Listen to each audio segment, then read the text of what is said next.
You're probably aware that there's been some discussion and debate lately about the progress and impact of system dynamics. I think the pessimism may be a little overdone, but nevertheless there appear to be some issues about the impact that we're having, which has caused me to think about perhaps there are some limitations about how we go about doing system dynamics. So I've been having a look back at our practice to see what we might learn from this. So what I'm going to cover is bringing up some issues about the way in which some system dynamics projects appear to be carried out. And from those issues, just go back and think about the general principles that lie behind what we do. And where that gets us to is the possibility that there are standard systems with standard structures out there. I do most of my work in the corporate business field, so I keep on coming across the same kinds of structures in lots of different situations. There is a further implication that there are partial structures for issues that we want to address, but I don't think we'll have time to go into those this morning. So I want to end up by discussing implications for what I'm saying, for the way in which we go about doing system dynamics modeling projects. So a typical process to get a model going is that we start with a reference mode, identifying the outcome of concern and plotting a time chart of what that issue is. The typical process then goes on to seek cause-effect relationships and put together a causal loop explanation as to what we think is going on. From that, we take the causal loop diagram, we identify what the stocks in that diagram are, and the flows that go with those stocks, and then we go off and we look for data to populate this model, to put it into software and build ourselves a working model. And from that, having validated it, we seek useful findings and test policy options to fix the problem that we set out to deal with. But I want to focus on step 2 here. Now, this step in the process, at least as it appears from the articles that are published and from the presentations that are given about the method, this step appears to be qualitative. It's done by wide consultation with stakeholders involved in the issue, and it attempts to map the whole of the domain of the system of concern. Okay, so we're trying to get the whole picture on the board. And where we end up is with what's known as a shared mental model. This is the collective view of everybody involved as to what the structure of this thing looks like. And just looking back through the System Dynamics review, this also appears to be how we actually present our results. So we start by laying out the problem when we say, here is the causal loop diagram of this situation. Now let me go on and tell you what the model does based on that diagram. There are variations on this. There is the influence diagram variation, which puts a touch more discipline on the causal loop mapping, and qualitative stock flow diagrams are sometimes used rather than purely the causal loop approaches. There may be others, and there are certainly other approaches amongst our professional practitioners, but this appears to be somewhat typical to the way in which models get built. There are issues arising from this. This requires a lot of time and effort from a lot of people. And simply getting all the stakeholders to agree that this is something they should bother doing is a big enough effort. Then you've got to get them all together. Then you've got to consult with them all. Then you've got to hold workshops purely to get to the causal loop diagram. As a result, the anxiety here is that this delivers limited and somewhat uncertain benefits. We can't be sure until almost the very end what the actual value is going to be from doing this. So we end up with a process that is very costly and in the eyes of some of the clients appear to be poor value. And when we walk away and say, thank you, we've done your project, here's the results, when we walk away, we're pretty sure that they actually don't understand. They see the result and they see the diagram, and they take it on trust that this result comes from that diagram, but they don't actually understand. They couldn't replicate the thing themselves. They couldn't develop it, take it any further themselves. So where do those issues come from? Well, my assessment is, and it comes from the features of that process. The first feature of which is that we try and map the whole of the problem space in the first place. We very quickly have to figure out what the boundaries of the problem are, and then we try and map everything inside that boundary, which is a big task. In doing that, we rely on human opinion.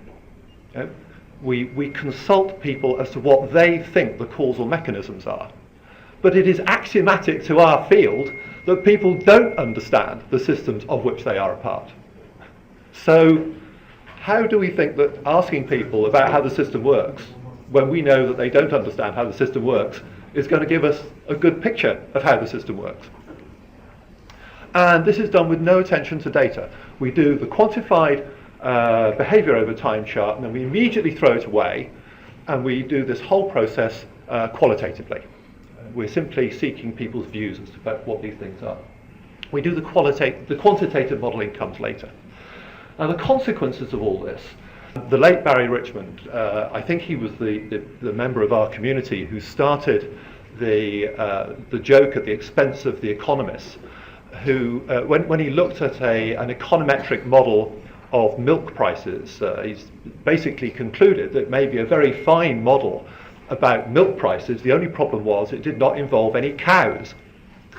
That's a great joke at the expense of economists. But that we have models of healthcare with no hospitals. We have models of airlines that do not fly any routes between any airports. We have models of insurance companies that do not have any policyholders. We have models of the development of fishing fleets that do not include the price of fish. Now, those models may all be fine for the purposes for which they were intended, the narrow purpose of that particular project, but they cannot possibly represent a platform from which we can produce generalized models of those issues, of those situations. You can't take that model to another client in the same industry and say, here is a model we can start from to help you solve your problem, because we've done it before over here with another client in the same situation. Right. So we end up with no repeatable models. Every project has to start again from nothing, right? Because we're taking the premise that the mental models of the participants is where we should start from. So you can't possibly start from a project which used some other stakeholders' set of mental models. Now, this is very, very demanding. Now, good projects done this way are extremely demanding, which basically means only the top experts in our field can actually do it. Right? You can't expect a master's student or even a PhD student to do this and get it right. And for that reason, I think this is a significant contribution to the slow adoption of our method. It takes too long, it's too costly, it's too uncertain, delivers poor value. Now, there are exceptions to this, and I think the exceptions point to an answer to the issue. The consultants in our field, and there are a lot of pretty successful consultants out there. I know there are a lot who struggle as well, but there are a lot of quite successful ones. They don't do this. They reuse rigorous structures that they've used many times before. I have a colleague who specializes in human resource strategy solutions for clients.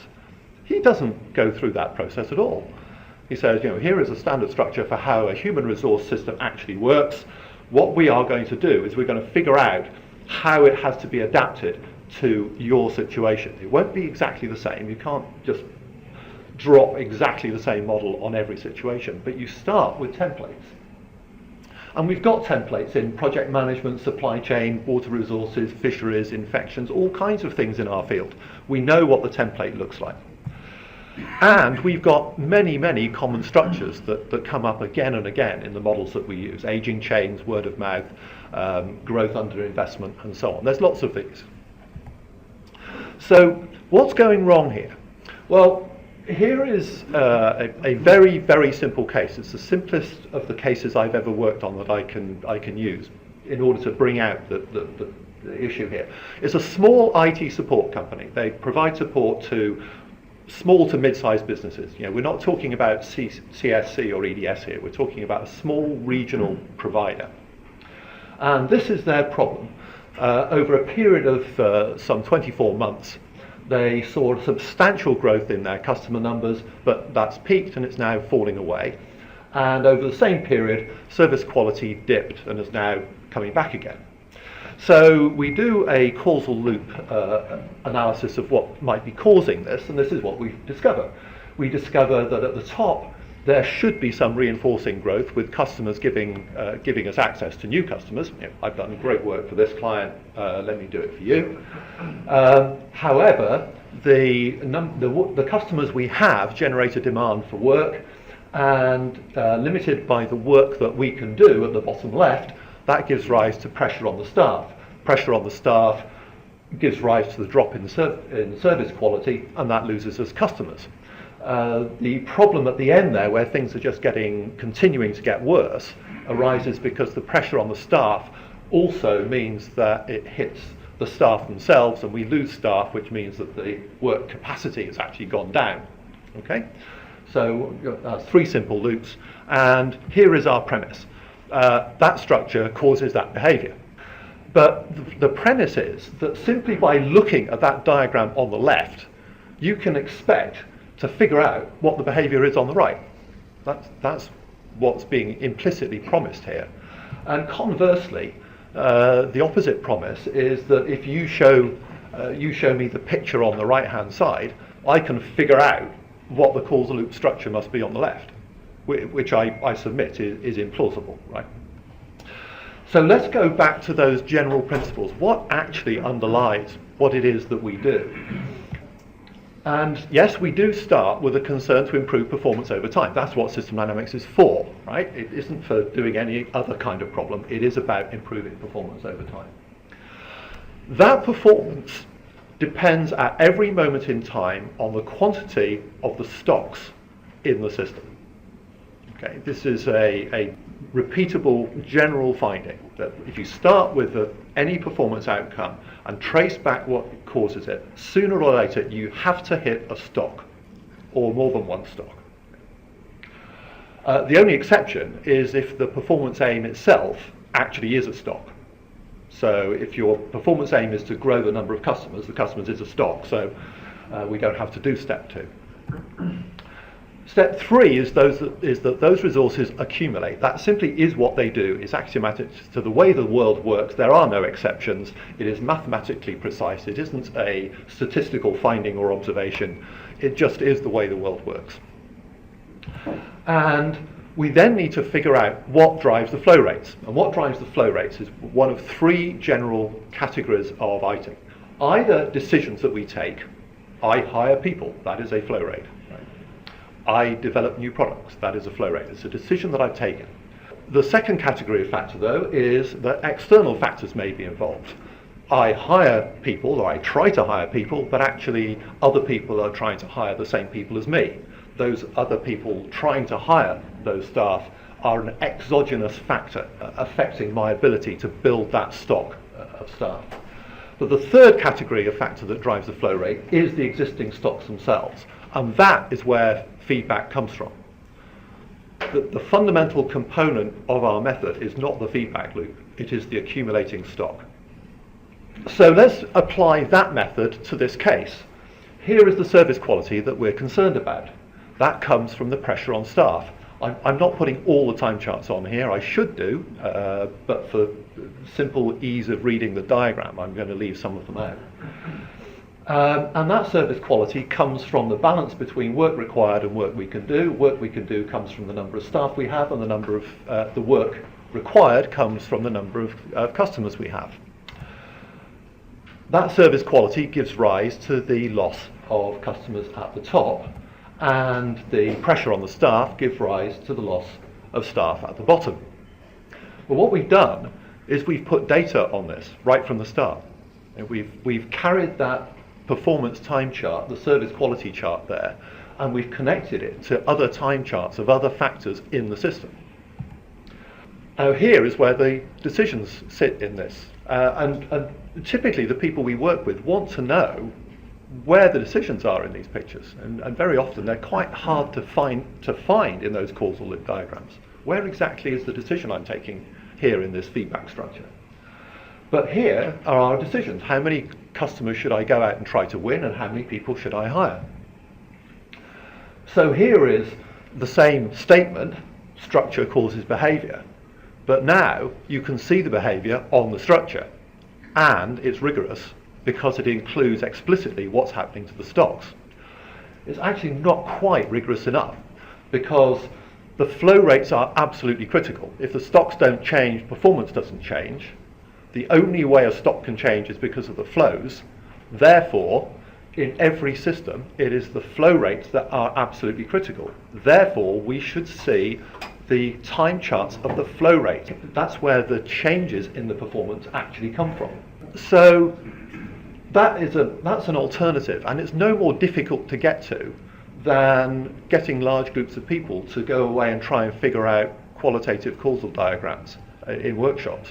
And by the way, there is no reinforcing loop at the top. The initial growth in customers came because the company put in some additional sales effort. So looking at the time chart, you might think that initial growth there was from reinforcing feedback. It wasn't. There is no reinforcing feedback here. Right? But as soon as you show people a word of mouth structure, they definitely want to put it in their causal loop diagram. But there is none. Yeah. So here we go. Let's go through the process. Here is the actual time chart for the history of this firm's client base. This is the working model of exactly the same thing. We've got the actual problems on the right-hand side, not some abstract concept of service quality. This is actual problems being experienced by customers. The chart in the middle puts the upper curve is the work required, and the lower curve is the amount of staff hours we have, and those items come from the number of clients we have and the number of staff we have. And there is the actual stock and flow relationship driving changes in the client base. The client base followed that path because of those two time charts on the flow rates. It didn't arise from any other combination of those two. The inflow and the outflow are equally important here, and without both of those you cannot figure out what's going on. And it's quite helpful to reassure people actually that we're not doing anything mystical or complicated here. You could do this on a spreadsheet quite easily. Just put a column for the number of clients and the clients won and the clients lost, and you can just calculate it down. The clients sometimes get the idea that there's something terribly technical and complicated about system dynamics. It isn't. At its heart, it's essentially straightforward. So now we want to know what drives those flow rates. So here is our decisions. So our decisions could be about price, it could be about competition, it could be about the existing stocks in the system, such as product range. The same three categories of factor drive the outflows. So how does that work here? Well, at the bottom, we've got that reinforcing loop around the staff loss structure. So the very bottom stock is the number of staff we have. We're hiring on the left of that stock, and just above that in the middle you've got the chart of the pressure on the staff that comes from the work they can't do. That pressure causes the loss of the staff. So we've got the staff loss rate at the bottom right, and that is indeed a rather unfortunate and damaging reinforcing feedback loop. But the numbers tell you about how strong that reinforcing loop is. At the top, you've got the balancing feedback where the pressure on staff drives the problem rate that clients experience. That gives rise to a fraction of the clients saying, I'm not putting up with this service quality, I'm going to find another provider, and that drives the loss rate. The red chart lines here are actual client data, and the blue chart lines are how the model matches the client data. Making a model match the real world time chart is kind of encouraging, but we shouldn't take that on its own as being an indicator of validity. The rest of the structure has got to work. I remember a quote from Jeff Coyle, who I met early on in my system dynamics career, who said, "A good system dynamics model should do what the real world does, and for the same reasons. And for the same reasons." Okay. Any fool can make time charts match, but not any fool can make the whole system match. And that's what we're trying to do here. There's a really important principle here, a really important observation. Feedback is always caused by a stock being involved in driving its own flow rate. That is what feedback is. And we know that people cannot intuitively understand what a stock's behavior is from changes in its flow rate. John Sterman has done endless experiments on this to show that people simply cannot intuitively estimate stock behavior from information about the flow rates. So how do we think that we're giving people an explanation they can understand of their system if it doesn't include any representation of the stocks in that system? There's a logical inconsistency here. This is a working model. If you go to the URL down there, it's sdl.re/m4a03. Okay, if you go to that URL, you can actually work with this model. So if you put all this together, what you end up with is a picture of the system. The world I work in happens to be business, so it's a business system I'm interested in. And it's a picture of the system that drives performance and it drives its own development through time. And this is a generic model adaptable to any business and any other type of organization. So let me just give you an example of where we get to with this. Pretty much every business I know gets its revenue from customers. So there is a stock of customers in almost every case. Surprisingly, there are some exceptions. If you're in the oil industry, you pump oil out of the ground, you send it to market, you have no idea who bought it, you have no relationship with the customer, and you don't care. All right? But with a few exceptions, every business has customers. Every business has products that are among the factors that cause those customers to want to be customers. They have staff who are engaged in winning those customers, serving those customers, producing the products, getting the products to customers, and they have some form of capacity. And the staff and the capacity must be adequate to meet the demand that's coming from the customers, otherwise sales are unfulfilled, or, as in the IT support case, customers are unhappy and they go away again. And those things on the left-hand side drive costs. Revenue minus costs equals profit. So this is a template that can be adapted for many different situations. Interestingly, I've recently been doing work in non-business settings, and it seems that in many cases a very similar set of standard factors features in other cases too. I don't think I have time to go into that, but that is what we find. And there are some other examples of business models that arise from that process on that slide there. The slides are available. So here's an alternative process. This is just the same. Start with the outcome, plot the time chart, now seek the stocks and populate those stocks with time data.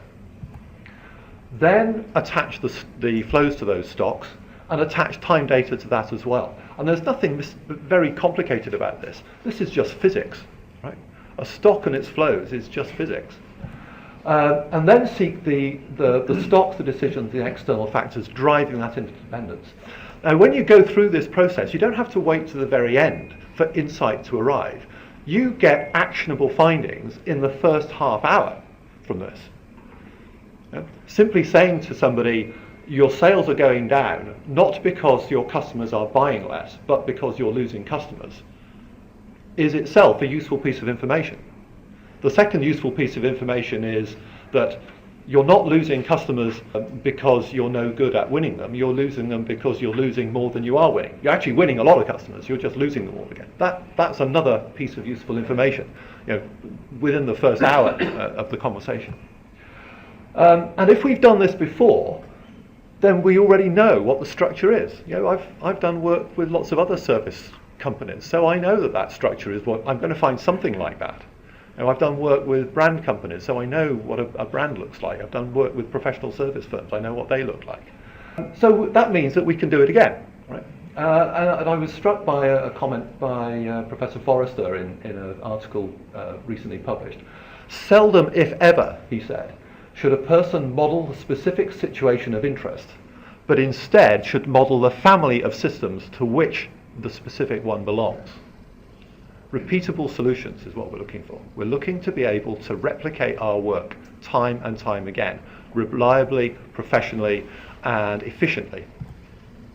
So here's the alternate procedure. It's progressive causal analysis, but not with causal loop diagrams. Qualitative diagrams have no contribution to make in this process. With time charts evidenced by data and continually quantified, we model all the way from the first half hour. We don't wait till later to build a model. We model from the start. This results in much less time being spent, much less effort, a continuous stream of specific benefits, much lower cost to the client, and we end up with reliable, long-lived models. That model I showed you is still working for that client. Even though the work was done 5 years ago, it's still the model of how their business works. And it's been repeated for many other client situations. And the big advantage for our young professionals, remember I said early on, it's very demanding to go through the more typical mental model construction process. It's very professionally demanding. You've got to be a very skilled and experienced facilitator to do that, and very persuasive to persuade people even to try to do that. Right? Here, our young professionals can start on this right from the start. Yeah? You can learn your trade very easily this way. And with all that, hopefully we end up with a slightly faster adoption of the method. Okay, we know it is axiomatic to our field that people do not understand the systems they're involved in. So why do we take it that their mental models is the place to start on this process? We know that people don't understand and misinterpret. Yeah, Colin. I think that comment struck me, and I was thinking, what is it? Forrester, of course, emphasizes experiential information. It appeared in his article in JASA also.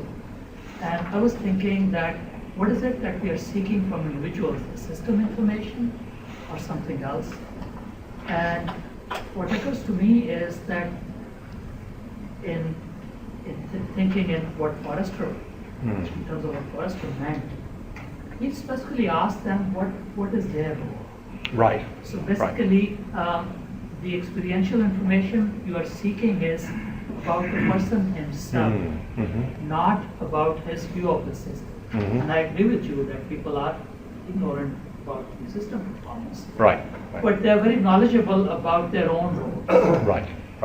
And that's the valuable information that we seek. Indeed. I'd arrived at somewhat the same conclusion, that we're not seeking people's general view of how the whole system behaves. We're after their explanation about what they actually do. Nevertheless, we know that cognitive bias arises in everything that people do. We all do. I've done it this morning, right? Everything I've said this morning is full of my cognitive bias about how I think the world works. But the only parts of the system about which people can be substantially knowledgeable is the part in which they personally are involved. But you're often trying to answer about parts of systems that none of the stakeholders are involved in. So in my world, there's always a lot of question about how customers behave. So you're asking your stakeholders to give you information about how customers behave. But the only people who know how customers behave are the customers. So if you don't ask the customers, you don't get that information. And furthermore, we know that customers themselves don't know how they behave. They actually misinterpret their own behavior. So we've actually got to go into the data to find out how they actually do behave. So the mental models of people who are involved in the system is not always a reliable basis. But yeah, we should definitely seek their information when we get to that part of the system in which they are personally involved. So in my diagram, when we get to the bit about hiring staff, we should go to the person who hires the staff and says, on what basis do you make the decision that you are going to hire staff Yeah, that's for sure. I'm not for a moment saying don't consult with people at all, right? Definitely consult with people, but take them the part of the system diagram and ask them to fill in the numbers. Right? So very often when you do that, what you discover is that what they actually do isn't what they say they do, because the numbers don't match their description of their behaviour. We know that people don't understand the behaviour over time from the stocks and the flows. So why do we persist with qualitative diagrams and not put the stocks and the flows in those diagrams? And why do we start the process with a new team from scratch every time? Of course, as I said, many professional practitioners in the field do not do that. But if you read what we say about how you should actually go about the process, that is what we encourage young practitioners to do. And my submission is it doesn't work. Okay. So in terms of presenting what we do, I beat my students over the head over this all the time. They still refuse to do it, but I still beat them over the head about it. Never ever show structure without data. Never show structure without data. The idea that you can show people a qualitative diagram and that tells them anything at all about how the system works is just a fallacy. So never show the structure without the data. In our journal, article after article spends a long time describing and portraying the structure, and then you move to another section of the paper where there are diagrams showing the behaviour. Right, so you've got the structure in one part of the paper and you've got the behaviour in another. How are you supposed to figure out that where this behaviour comes from if it's not actually on the structure? Always make stocks and flows explicit, and build and quantify the analysis step by step. Another wise comment I had from Jeff Coyle was, when building a model, you should never be more than an hour away from a working simulation. My practice since that has been, you should never be any minutes away from a working simulation. You should always have a working simulation of the model at the point you've got to, at all times. It's perfectly possible to do, and you should do it. And yeah, build and quantify the analysis step by step with the people involved. So I think that's about where I wanted to get to. So thank you for your attention. I don't know if I've got any time for questions, do I? But essentially just want to draw attention to some of the value of the causal-loop diagramming, but it's to get engagement, get the stakeholders. And we just had an article, my student, PhD student, Roger Scott, prime author of an article we just got in the System Dynamics Review, showing the value of mental models and alignment a year later. We're evaluating participants in small workshops, and they have gained cognitively from the process of going through it. But if the purpose is to get and build a operational model that works, definitely starting in a different direction. Thanks. Yeah, let me just respond to that if I can. They get engaged by that too, and this is purely my experience.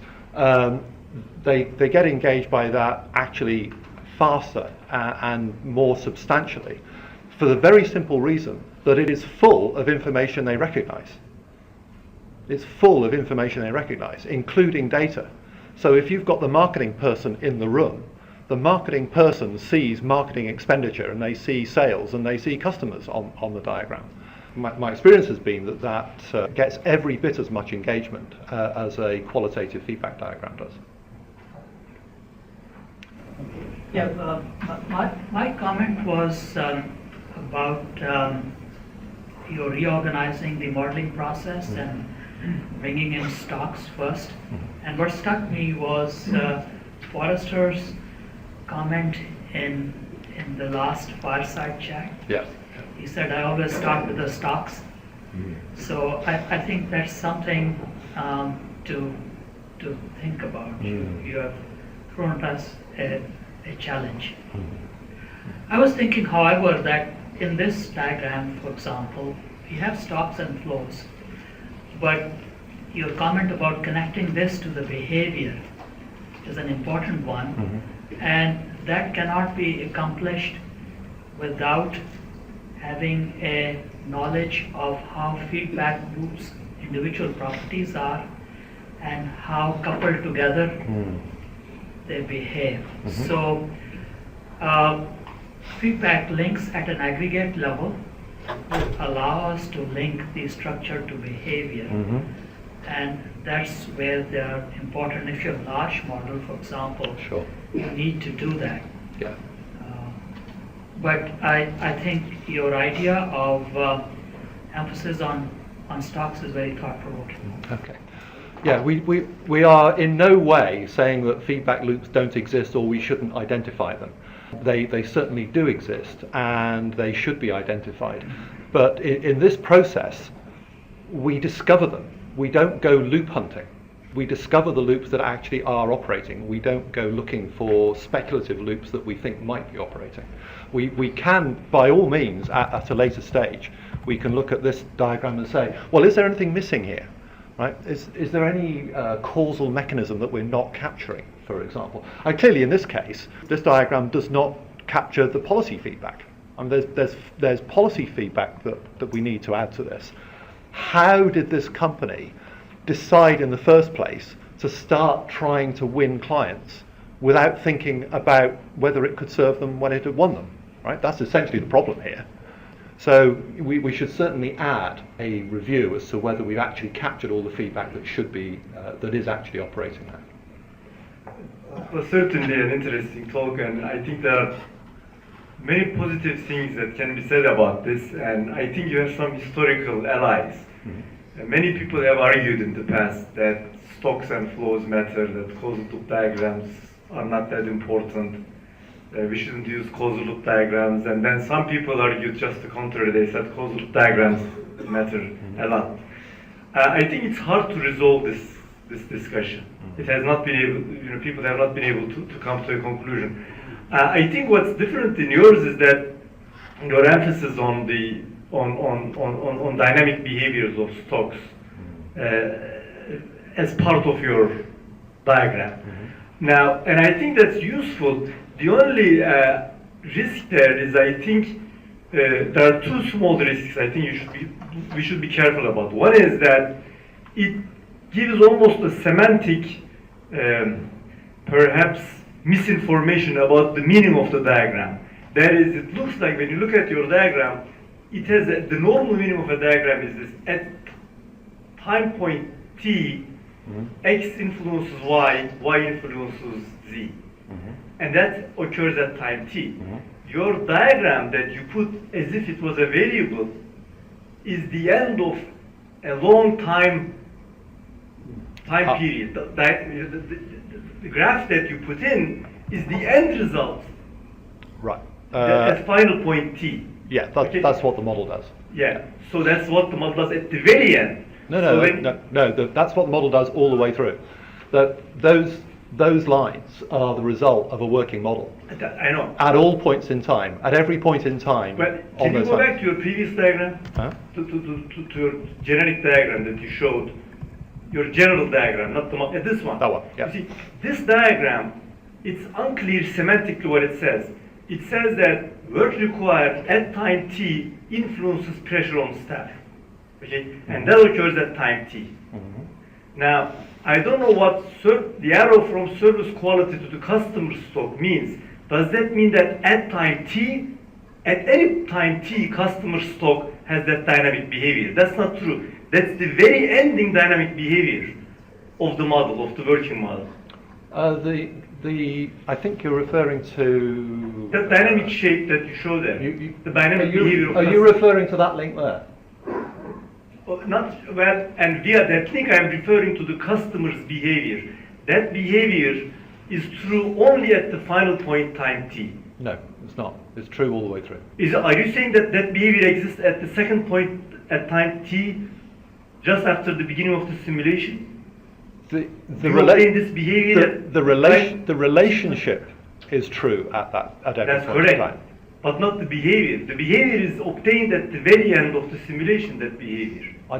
I don't understand the question. It means the pattern that you have drawn Do you have some? is not related to the causal. Let me try to say what Johan is trying to say, Okay. and see if I'm right. Okay, so I could be wrong two ways here, right?